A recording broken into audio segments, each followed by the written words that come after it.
Yo, what's up everyone? Avocadex. Welcome back to the channel. Today we're diving into some Pokemon fan art. One of Pokemon's most iconic duos, Umbreon and Espeon. Celebrating that prismatic evolutions drop if you're into collecting Pokemon cards. So I thought it'd be fun to do a little tutorial, a little breakdown for everything I like to do, kind of ramble on. Maybe just talk about Pokemon. I don't know. So here we're starting out with just some super basic shapes. You know, ovals, circles, kind of some bent triangles. I actually spent a lot of time this week just drawing shapes on paper, going in at different angles, and just kind of playing with it. Trying to go back to the fundamentals and then apply that to my drawing. So hopefully that every time I come in and draw for you guys, it's a little bit better than the last.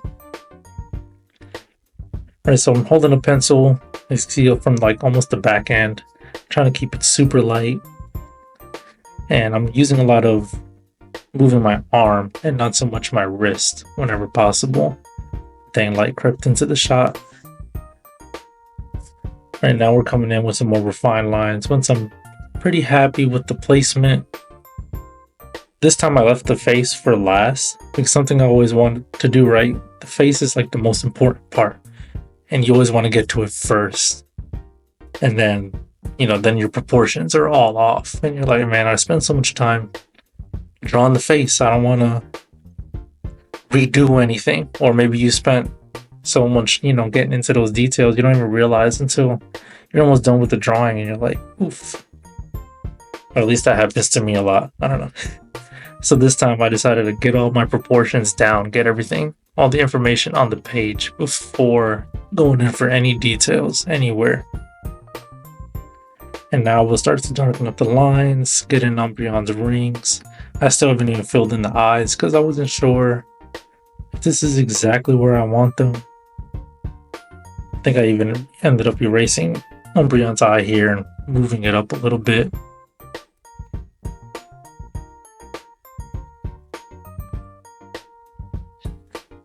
Right, so here I think I'm going to have them looking at each other.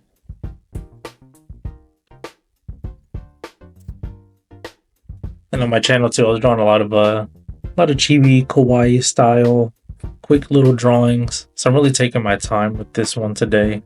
I think this one took me about 3 hours or so from start to finish.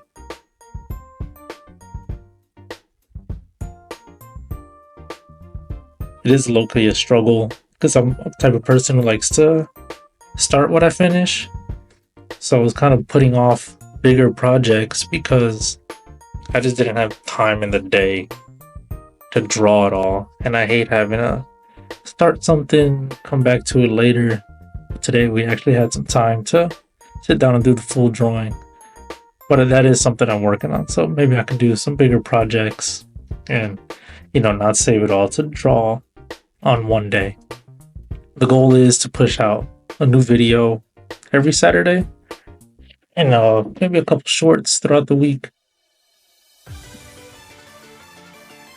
So now that we got all the shapes in place, all the information down, we're coming in with the line art. We're coming in with the Ohuhu fine liners. This is a 0.5 pen that I'm using. So, something halfway, not too thick, not too thin. It's a pretty big piece. This is a 9x12 paper. This is Ohuhu marker pad paper, and it's actually the double-sided one. So there's no bleed through. Like if I flip this paper over, it's completely clean on the other side. So you don't have to really worry about it bleeding onto your desk. If I kept it in the pad, yeah, okay. Now here I whip out the marker pad and kind of picking out my color palette. I have a lot of options for gray tones. Some of these warm grays look pretty brown. I swear it says warm gray on the markers. We'll give it a shot anyway. That, the colors on the caps never really match up either. This is something I do know. So I don't know how people do those color swatch palettes. You know what I'm talking about? They get a new marker set and they fill in every little block. I think I had one when this set came out. Maybe I did fill it out, but I lost it. And even when I did have it, I never looked at it. I still tested out the colors anyway. No, you can't trust it. I mean, it does help too because colors even look different after they dry, especially some of these pinks or lighter like yellows because the paper's wet, so it looks way darker than it actually is.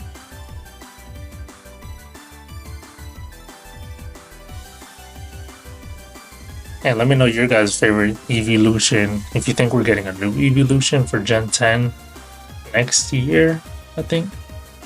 Pokemon Legends EA, maybe we get some new Mega Evolutions. I don't know, I could talk about Pokemon all day. So here I actually went in full detail with the eyes. Used a white gel pen to get some of those highlights. I always start with the lightest color first, then come in with the darker shade. I always pick at least 3, sometimes 4 colors ranging from light to dark to get all my shadows in. After I get the shadow, I always come back in with that lightest pen and to blend it all together. Right now we save basically the fur for last, the mass. I don't know the fine details. See, I'm coming in with this warm gray and it's looking light brown. And I'm thinking, oh, maybe I could use these for some highlights. And I'm coming in with this other gray color, quote unquote, just pretty chocolatey. And I'm like, man, no, Umbreon's gonna be brown. So I was still kind of going for it. And then I could start coming with some black. Now I'm trying to go piece by piece. This is something I'm doing a little different this time. Because normally I try to, like for example, I would have colored the whole character in that color and then come in later with the darker shades and trying to blend it. But it's already dry in some spots. So I'm trying to come in and blend while stuff's still wet and take it slow and make sure the ink really kind of soaks the paper and I'm really getting those good blending in. And then I decided to try coming in with this blue-gray color on top, and I felt like that worked really well. So now I'm just using those light browns as kind of like a base coat, and then coming in with that gray on top. And I'm kind of liking, because I didn't want to just color Umbreon, black.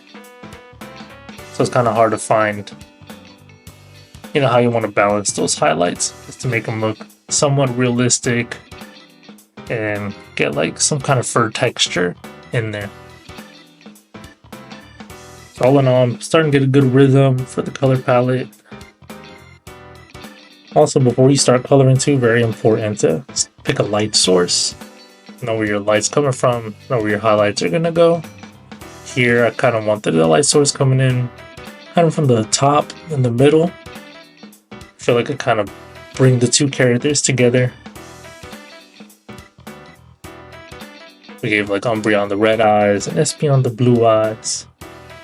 Which I think that's how it goes. Anyway, I'm not actually sure what color Umbreon's eyes are.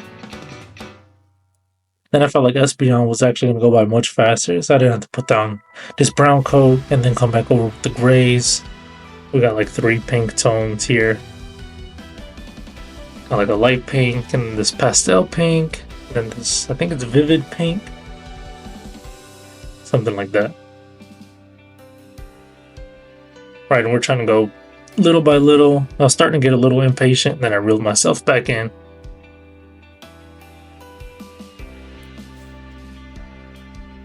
Another tip is to always make sure you're comfortable when you're coloring and stuff and trying to get in those lines. Like, comfortable as in make sure you have enough space around you, like your elbow's not gonna bump into something, or like for me, I'm recording this and I have the camera up on this mount that's mounted to my desk, so I'm kind of working around it, working around the mount, working around the camera.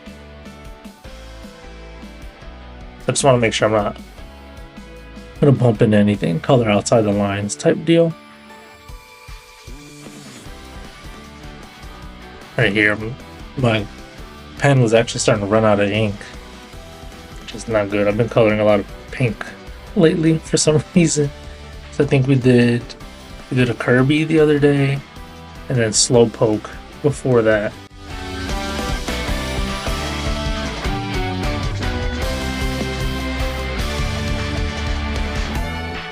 Went in layer by layer, piece by piece, and then I broke out this is a blue acrylic pen, and I'm just gonna color in the whole background with this light blue. Backgrounds are definitely something I need to improve upon. I think my first video I used a colored pencil, that was a pain. I'm not doing that one again. And then I tried to use a marker for another drawing, and then this started running out of ink. It looked splotchy, and I was just so much white space. So I need to start using that space better, because I don't want to just like zoom in on the character so much, because I do like trying to get in the full picture, especially with more human characters, is I want to really practice drawing hands and feet. That's always been a big struggle. Right, and these are actually pretty fast drawing, so I'm actually able to touch the areas that I just finished coloring.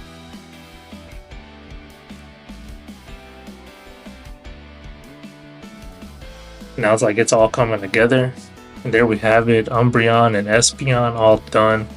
I hope you guys enjoyed watching the process, maybe picked up a tip or two. If you like this video, don't forget to give it a thumbs up, subscribe for more art and Pokemon content. I'd love to hear your thoughts in the comments. Who should I draw next? I think we're going for Tanjiro next, or maybe I'll put out another poll.